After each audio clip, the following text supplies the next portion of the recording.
One, because there's no book that I started that I didn't finish reading. Two, because there's no race I've been in that I started that I never finished, even when I knew that there was no way I was going to win the race. I still finished.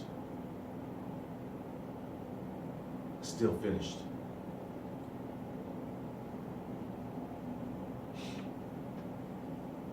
I can tell you right now, we are all good at starting. We're all good at getting things off the ground. And that's cool. Be good at that. Be real good at that. Because we need people to start. But God also needs you to be a finisher. He needs you to finish what you start. One of the things that we tell our kids, and we've told our kids, that whatever you start, you must finish. You must finish. When my daughter was young, and she played football. Yes, my youngest daughter played football, and she was amazing on the field. She was the only one on the field with pink cleats, pink football cleats.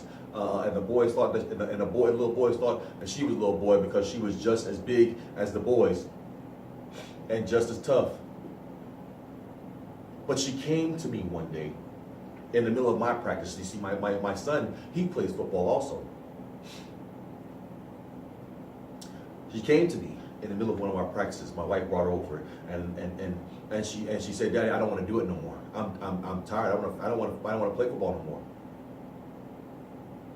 And my words to her were, "Okay, baby, you don't have to play next year, but this year you're going to finish the season, because you're not going to quit in the middle of the season. You can't. The season's almost over. Why would you quit? We're 4 games in. You only got 8. Unless you get a playoff game. And at your league and at your level, your playoff, you know, each of you you don't get really a playoff game. You get a bowl game, so you get to play one more game. Why would you quit in the middle of your season? I'm asking you right now. Why would you quit in the middle of your season? You got to the middle.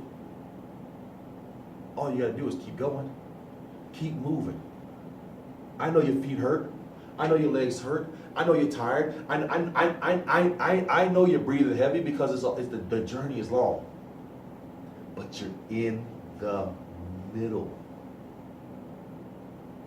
Don't get stuck in the middle.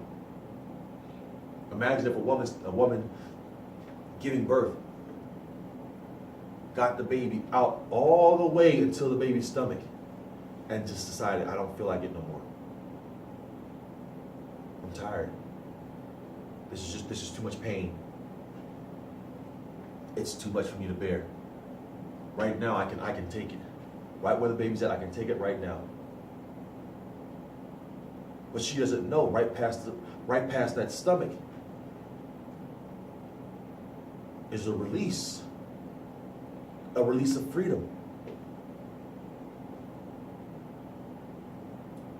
And if she was to hold the baby at the stomach, the baby would die. And they'd still have to pull the baby out anyway. But mothers don't give up when they're giving birth. They keep going. No matter the pain, they keep going. No matter the trial, they keep going. They keep going till the baby's out and you hear that cry. And they smell the baby for the first time. And they know that there is freedom. You're right in the middle. I don't know. I don't know. I'm telling you right now, I know that there are certain things going on in the atmosphere. I know there are certain things going on spiritually for each and every one of us.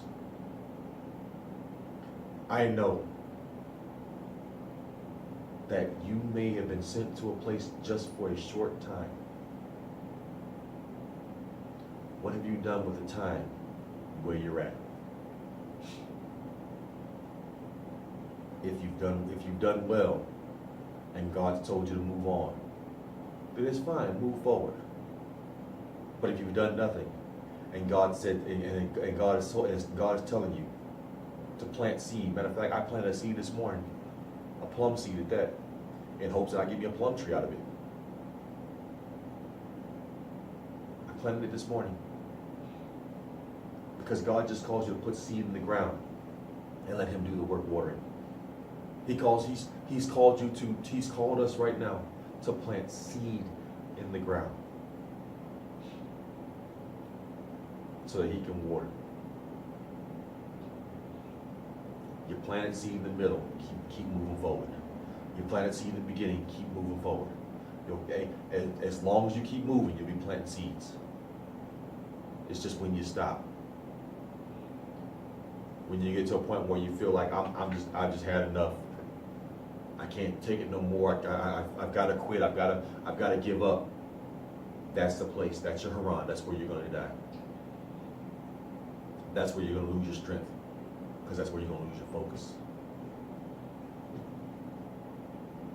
My prayer this morning for each and every one of you is that God will give you the strength to continue your journey.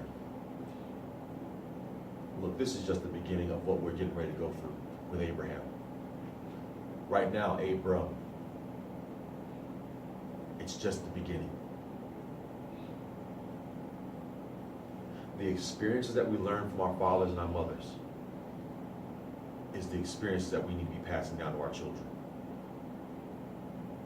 Even though, and I know, I got it.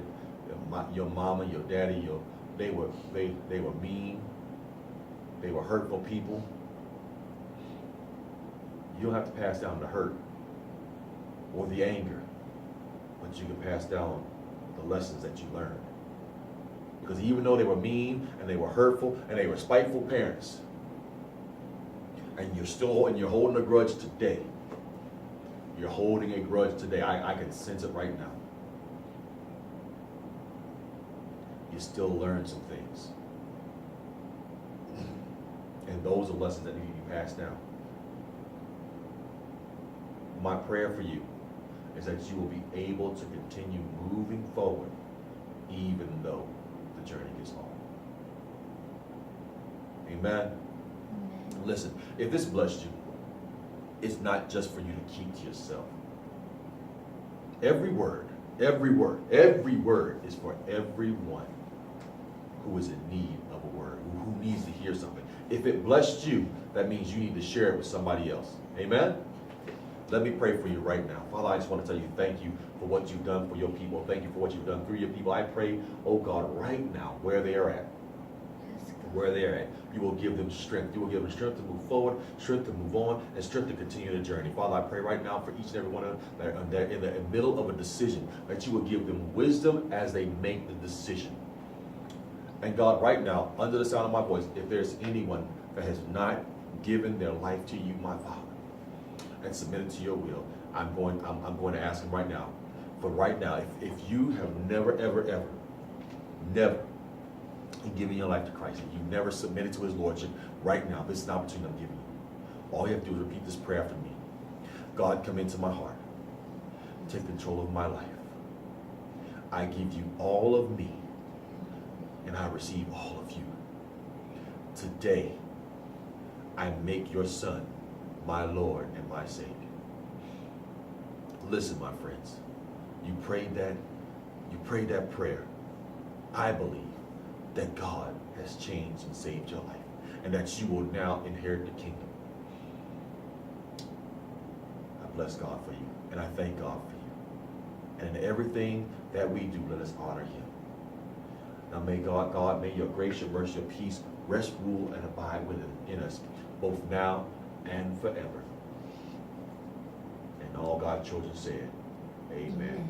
Be blessed. We love you. Next week, you don't want to miss out. Listen, Wednesdays, if you're here on this island, we have Bible study. Don't miss Bible study. Don't miss Sunday service at 10 a.m. right here, here at 242 Chilenko Street. You're gonna be blessed. Love you. See you later.